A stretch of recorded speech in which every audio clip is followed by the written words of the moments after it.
welcome back to my film and TV channel. You're all staying safe and well. We've got a horror to look at today. I was quite looking forward to this in a sort of scratchy sort of B-movie type horror sort of way.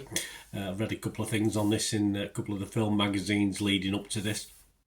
An action horror, directed and produced by Stephen C. Miller, and it was called simply Werewolves. Yes, always looked like a good werewolf film. This starred our main action hero, Frank Grillo. We've got Katrina Law, Fiennes, Hedera, James Michael Cummins, and yes, always available for good B movies, Lou Diamond Phillips. Although his role in this was probably more minor. Bit disappointed, but anyway, he's not running around like an action hero like he might have done in the old days.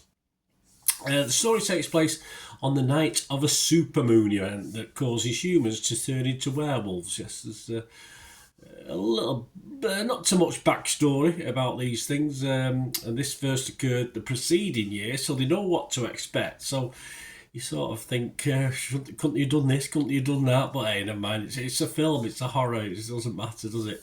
And it follows the attempt to control the situation and for people outside on the streets to survive. As simple as that.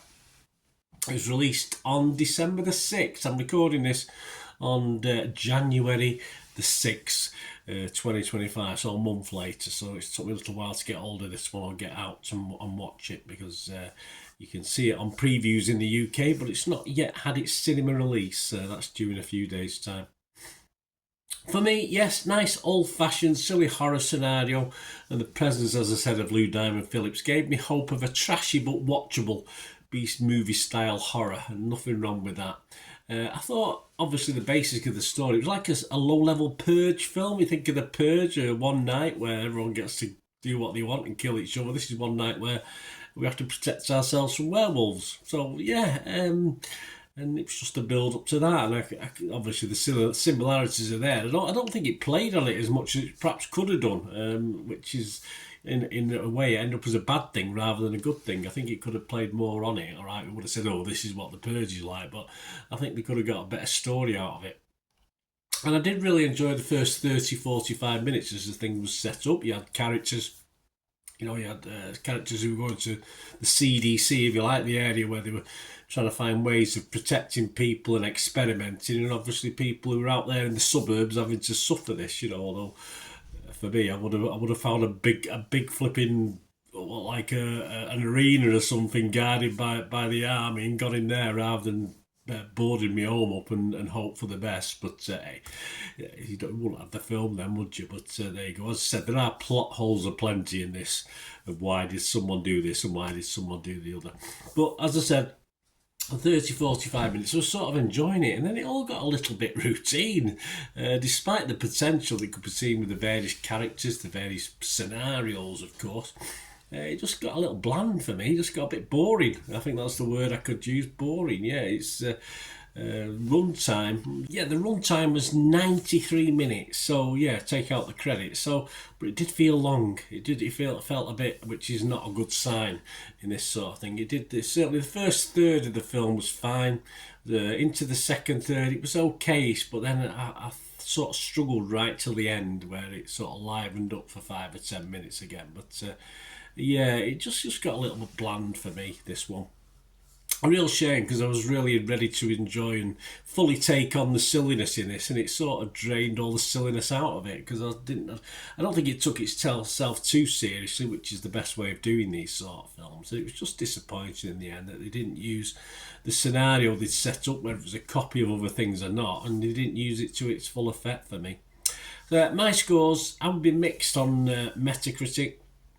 Rotten Tomatoes, I can't be rotten on this. It's not a total disaster. I say there's bits in it I quite liked. So I'm going to be fresh, but I'm just going to give it my very, very minimum score, which is 5 out of 10. And comparing to other people, that is quite kind, or a little bit better than some. Rotten Tomatoes gave this 5.2 out of 10. That's 42 critics. But they were split right down the middle. 21 were fresh and 21 rotten. So there you go, halfway, 5 out of 10 like me. I'm sort of spot on, I think.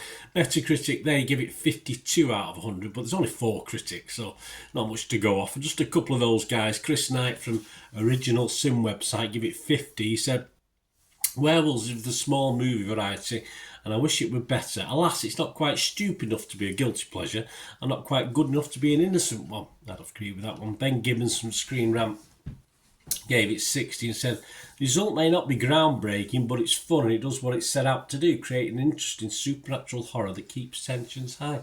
It did for some of the film. Unfortunately, it sort of wheedled off for me. It didn't quite convince. Rotten Tomatoes audience 2.9 out of 5. That's okay. 44% positivity. And we always have a quick look at Internet Movie Database. Over 3,500 scores and reviews. And it's getting, a little bit lower than me. It's getting a 4.5, which I think 4.5 to 5 is probably right for this. So if you get to watch it, guys, let me know what you think. So it'd be great to have your views on this. Please, if you like what I try and do on the channel, obviously we're into the new year now. I'm always after or hoping for help and support for the channel going forward. So if you want to find out ways of doing that, please stay tuned. And also if you want to get in contact with me and chat to me on my various socials, I can give you some information on that as well. Right, a quick shout out before we go for my sponsors at the moment. Piat6505, they've got a little eBay shop. And they sell movie posters from the 1990s and 2000s. Some great films, some great actors. So please check the link in the comments section below and you'll go straight to the shop. I dispatch everything between 24 and 48 hours. So if you see anything there, you want to order it, you can also mention my name. I mean, they are sponsoring me, so I do my little deal as well. So you can get 10% off. If you buy anything, just mention me, just say Bernard sent you, and they'll give you a 10% reduction on your order price. My thanks to Piat6505. If you're interested in sponsoring the channel yourselves, guys, supporting the channel by sponsorship, just let me know. My socials are on screen there, so just contact me about that and we can have a chat. Other ways to help me out, guys, if you watch the ads, if the ads on this YouTube ads, that helps in a very little way, but it all helps. It all, watch the pennies and pounds look after themselves, they say, don't they? Or the pennies or the 10p's look after themselves. But if you watch the ads or follow the links on the ads as well, that's always a nice way to support the channel. If you sort of hang on for it, I've done that. I watched other people's and followed the ads, just something I fancied, which does happen from time to time. Of course, you can support me by pushing that subscribe button as mentioned earlier, and that's of course pressing the button so you know when these vlogs are coming out. And of course I'm always interested in your opinions, and of course if you can give us a like, that'd be wonderful as well. So thanks for watching, guys. Hopefully I'll join you very, very soon with something else. Until we meet again, I'll never ask one thing, don't I? Please stay safe, everyone. Bye for now.